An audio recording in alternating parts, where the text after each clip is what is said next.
नमस्कार दोस्तों, राधे राधे। दोस्तों, आज के वीडियो में वर्ष 2023 में पितृपक्ष में पड़ने वाली एकादशी के बारे में बताने जा रही हूँ। वर्ष 2023 में पितृपक्ष में पड़ने वाली एकादशी का नाम है इंदिरा एकादशी। वर्ष 2023 में पितृ इंदिरा एकादशी 10 अक्टूबर के दिन है।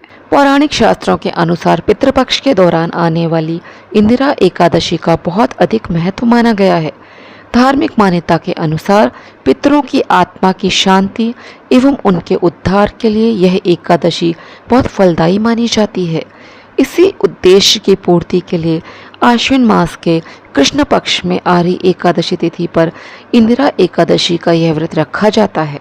इस दिन शालिग्राम की मूर्ति का पूजन करने, ब्राह्मणों को भोजन करवाने तथा पितरों का तर्पण करने का विशेष महत्व है। चलिए जानते हैं कि आश्विन मास कृष्ण पक्ष एकादशी कब है, व्रत कब रखें और कब खोलें, एकादशी और द्वादशी तिथि कब से कब तक है, पूजा विधि और नियम तथा इंदिरा एकादशी व्रत कथा।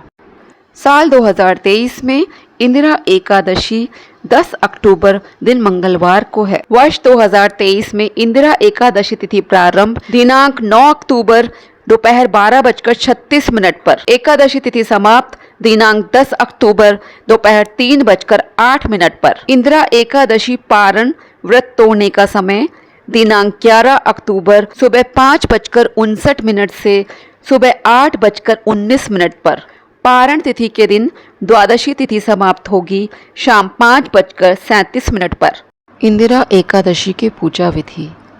एकादशी तिथि के दिन जल्दी उठकर स्नान आदि करके निवृत्त हो जाएं।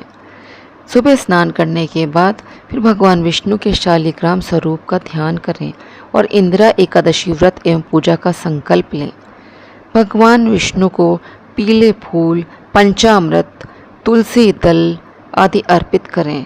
आप फल भी अर्पित करें, भगवान का ध्यान करें, उनके मंत्रों का जाप करें।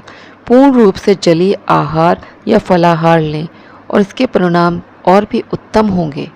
शालिग्राम जी के साथ पूजन स्थल पर भगवान विष्णु की तस्वीर को भी स्थापित करें। इसके बाद गंगा जल, रोली, चंदन, धूप, दीप, फल फूल आदि से पूजन करें। पूर्ण रूप से जलीय आहार या फलाहार लेंगे तो इसके परिणाम और भी उत्तम होंगे। इस दिन फलाहार का दान करें और गाय को भी फल आदि खिलाएं।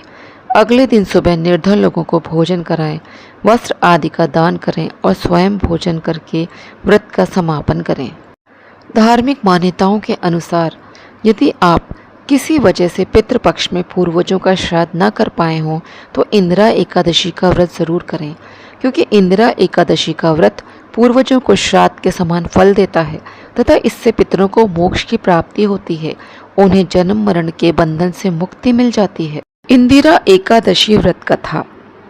सतयुग में इंद्रसेन नामक राजा महिष्मती नगर पर शासन करता था। वह भगवान विष्णु का भक्त था। उसके पास किसी चीज की कमी नहीं थी। एक दिन उसके राज दरबार में नारद मुनि पधारे। राजा ने उनका आदर सत्कार किया और आने का प्रयोजन पूछा। तब नारद जी ने कहा कि वे एक दिन यमलोक गए थे। उन्होंने यमराज से मुलाकात की, उनकी प्रशंसा की। उस दौरान उन्होंने तुम्हारे पिता को देखा, वे यमलोक में थे।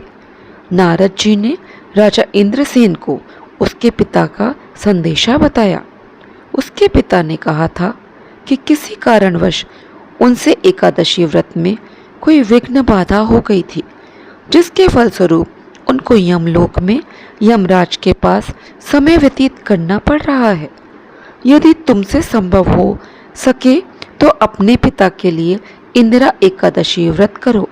इससे वे यमलोक से मुक्त होकर स्वर्गलोक में स्थान पा सकेंगे। तब राजा इंद्रसेन ने नारद जी से इंदिरा एकादशी व्रत की विधि बताने को कहा। नारद जी ने कहा कि इंदिरा एकादशी व्रत के दिन तुम स्नान आदि करके भगवान शालिग्राम के समक्ष अपने पितरों का श्राद्ध विधि पूर्वक करो। ब्राह्मणों को फलाहार और भोजन कराओ, फिर उनको दक्षिणा दो। इसके बाद बचे हुए भोजन को गाय को खिला दो। फिर धूप, दीप, गंध, पुष्प, नैवेद्य आदि से भगवान ऋषिकेश का पूजन करो। फिर रात्रि के समय में भगवत जागरण करो। अगले दिन सुबह स्नान आदि के बाद पूजन करो और ब्राह्मणों को भोजन कराओ। इसके बाद स्वयं भी भोजन करके व्रत को पूरा करो। नारद जी ने कहा कि हे राजन, तुम विधि पूर्वक इंदिरा एकादशी व्रत को करोगे तो निश्चय ही तुम्हारे पिता स्वर्ग लोक में स्थान प्राप्त करेंगे। इसके बाद नारद जी वहां से चले गए। जब अश्विन माह के कृष्ण पक्ष की एकादशी आई तो राजा इंद्रसेन ने विधि पूर्वक इंदिरा एकादशी व्रत किया।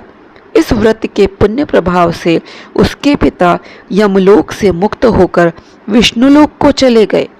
मृत्यु के बाद राजा इंद्रसेन को भी स्वर्गलोक की प्राप्ति हुई। तो दोस्तों, हमें इंदिरा एकादशी का व्रत ज़रूर रखना चाहिए। यदि आप किसी कारणवश इंदिरा एकादशी का व्रत नहीं रख पा रहे हैं तो आपको इंदिरा एकादशी व्रत की कथा अवश्य पढ़नी अथवा सुननी चाहिए। इंदिरा एकादशी के दिन वर्जित कार्य। इंदिरा एकादशी पर सूर्य उदय से पहले उठने का प्रयास करें। घर में लहसुन, प्याज या तामसिक भोजन बिल्कुल भी न बनाएं। एकादशी की पूजा पाठ में साफ सुथरे कपड़ों का प्रयोग करें। काले या नीले वस्त्र न पहनें। एकादशी के व्रत विधान में परिवार में शांतिपूर्वक माहौल रखें। घर में लड़ाई झगड़े का माहौल बनाकर न रखें। एकादशी के व्रत में चावल खाने से परहेज करें। इसमें पालक, बैंगन और मसूर की दाल भी नहीं खानी चाहिए। दशमी तिथि से ही एकादशी के नियमों का पालन शुरू कर देना चाहिए। इंदिरा एकादशी के दिन ब्राह्मण भोज से पहले पीपल के वृक्ष के नीचे सरसों के तेल का दीपक जलाएं और पितरों की आत्मा की शांति के लिए प्रार्थना करें। इसके साथ ही पितरों को याद करते हुए विष्णु सहस्त्रनाम का पाठ करें। ऐसा करने से पितर प्रसन्न होते हैं और सुख समृद्धि का आशीर्वाद देते हैं। पितृपक्ष की एकादशी तिथि का व्रत करने और पितरों के नाम का दान पुण्य करने से जातक को मृत्यु के बाद यमदूतों का भय नहीं रहता है और आत्मा का सफ़र आसान हो जाता है। साथ ही पितरों को मोक्ष की भी प्राप्ति होती है। इसलिए इस एकादशी को पुण्यदायी और मोक्षदायी माना गया है। इंदिरा एकादशी के दिन सूर्योदय और सूर्यास्त के समय तुलसी के सामने 5 देसी घी के दीपक जलाएं और 11 बार परिक्रमा करते हुए ओम नमो भगवते वासुदेवाय मंत्र का जाप करते रहें। ऐसा करने से पूर्व जन्म में किए गए जाने अनजाने पापों से मुक्ति मिलती है और इसका पुण्य फल पितरों को प्राप्त होता है, जिससे वे घर में सुख, शांति और ऐश्वर्य का आशीर्वाद देते हैं। पितृपक्षी एकादशी के दिन 5 पान के पत्तों पर रोली और कुमकुम से शी लिखें और फिर उनको भगवान विष्णु को अर्पित कर दें और उनकी आराधना करें। पूजा करने के बाद पत्तों को लाल कपड़े में बांधकर तिजोरी या अलमारी में रख दें। ऐसा करने से नौकरी व व्यवसाय में उन्नति होती है और सभी संकट भी दूर होते हैं। पितृपक्ष की एकादशी के दिन ब्राह्मण भोज के साथ गरीब व ज़रूरतमंद लोगों को भी पितरों के नाम का भोजन करवाना चाहिए। इस भोज से पितर प्रसन्न होकर सभी संकट दूर करते हैं और पितृ दोष भी दूर होता है। इस दिन पूरे मन से व्रत रखकर ब्राह्मण भोज और तर्पण विधि करने से सभी मनोकामनाएं भी पूरी होती हैं। इंदिरा एकादशी के दिन भगवान विष्णु का ध्यान करते हुए घर के मुख्य द्वार के सामने गाय को हरा चारा या पालक खिलाएं और चरणों को स्पर्श करते हुए पुण्य फल पितरों को प्रदान करें। ऐसा करने से पितरों को अधोगति से मुक्ति मिलती है और जातक की कुंडली में बुध ग्रह की स्थिति भी मजबूत होती है। आज का वीडियो मैं यहीं पे समाप्त करती हूँ। वीडियो यदि आपको पसंद आया तो वीडियो को लाइक करें, शेयर करें। चैनल पे यदि पहली बार आए हो तो चैनल को सब्सक्राइब ज़रूर करें। जय श्री कृष्णा, जय श्री राधे।